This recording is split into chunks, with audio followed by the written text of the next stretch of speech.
This show is brought to you by Safety FM.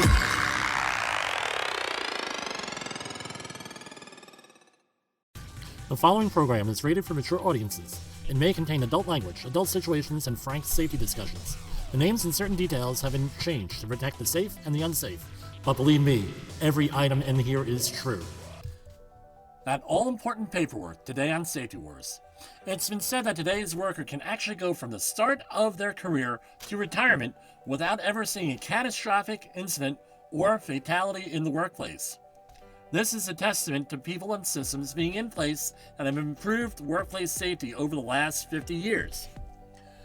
But, as with most things, sometimes we solve one problem and other problems arise. One of the problems is complacency. Why do we need safety professionals when we never have safety problems? Worse yet, why do we need these systems and behaviors because no one has ever gotten hurt, or we have not ever seen anyone get hurt? We do realize that one of the attributes of a psychopathic personality is that unless it happens to them, and it's immediately, then it doesn't matter. This creeps into safety management. Recently, I had a situation come up with a relatively new safety professional.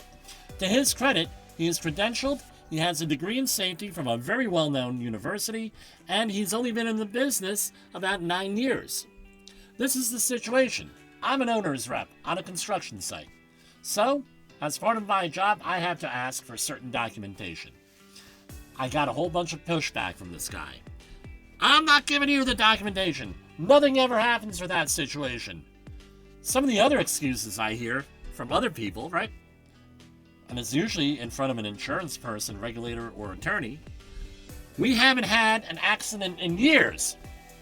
When in reality, they haven't had a recorded accident or incident usually because it hasn't been reported. They don't actually track these things. You find out that they put the injuries and illnesses on the employee's insurance, which is also a felony in many states. We have a good safety program. We have a safety person. I know of a $1 billion company that uses this excuse. They have a huge total recordable incident rate, and they blame the safety person whenever something goes wrong. What happens? They usually go through one safety person per year. The list goes on and on, right? On why we don't do documentation. Because we think nothing's going to happen, and we're playing the risk versus reward card. We're planning on things not going wrong, but then when things go wrong, what happens? Hey, what's the documentation? Where's the documentation for this? Where's the training on this? Where's this? Where's that? It's one of the first things that accident investigators, insurance companies, and in some cases, very savvy law enforcement officials ask for. What do they ask for? They're asking for paperwork. Give to me your papers. Where are your papers? What do they ask for? Training records, safety plans, inspection records, maybe your accident report. Especially if there's a major catastrophic accident, they're going to ask for an accident report. Assessments, audits, job safety analysis, corporate safety plans, you name it, all these things that happen in the back office that are not very commonly thought of by people until after an accident happens. So let's get back to the original point. Just because an accident has never happened to you doesn't mean that you don't have to be prepared for an accident investigation. It doesn't mean that you don't have areas of improvement. It doesn't mean anything. You need the back office to take care of, what I call the back office, to take care of safety paperwork. Not only are those things important in the field where you're going to be the sharp end of the stick, that's the most important thing. Don't get hurt is the most important, but don't forget about the back office. Now, we're not only talking about the content of the paperwork. I'm going to let you in on a little secret. The content is secondary to the point that you have it. Because if you have it, it's used as a leading indicator of a resilient and robust safety program.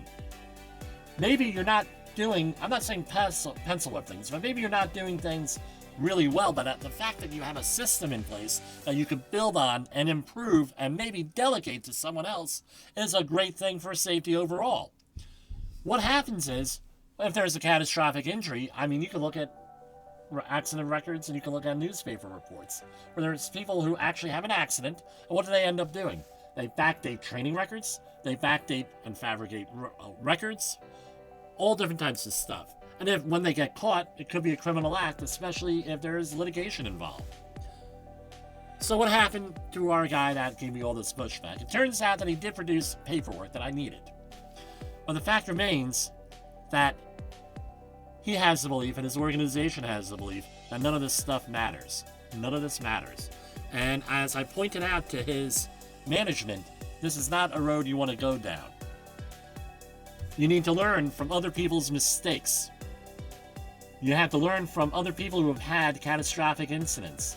You have to believe those training classes that you've gone to, when they say, well, you need to do X, Y, and Z. Because I tell you what, if it ain't written down, if there isn't a record beyond your verbal, hey, we did this, you have no leg to stand on often with these regulatory agencies. I'll end with another story. Back when I first started doing training, I used to videotape, again, we're talking 15 years ago, I used to videotape every training session that I had. And why is that? Back then, all of my clients, employees, had the same mantra, for lack of a better word. We didn't know. We weren't trained. We didn't know. We weren't trained. When I did the Gulf oil spill, someone actually went the other way. They said they were trained in bomb disposal at my 40-hour HAZWOPER class for the Gulf oil spill. I got a phone call from a government official saying, were you teaching people how to dispose of bombs and things? I said, no, I did not. So all of this documentation is very important. So from then on out, what did I do? I had on all my 40-hour certificates what specifically the topics were that we went over. The other thing is this, with the videotaping all this stuff, we were actually audited, and there were some other issues that came up through the years where people said they didn't have training, and what do we have? I said, look, we had the sign-in sheets, we had the tests, we had the syllabus for the class, and oh, look at this, we had a class picture, and we also videotaped the class. So they can't say that they didn't know. One of my clients was involved in a multi-million-dollar litigation claim against them, dealing with a very catastrophic injury, and lo and behold, the employee's family said that they never received any training, but they were able to back up with a simple 35mm photograph of the training class, that there was training, and it happened to be dated and everything on the back. And there was some other things like invoices and everything that went along with that, and certificates. They were able to minimize their exposure there, and it turned out a little bit better for them than perhaps it would have otherwise. So all this documentation stuff that goes on in the back office, let's not forget about it. All right? Again, be the tip of the spear, but you have to be on the other end also.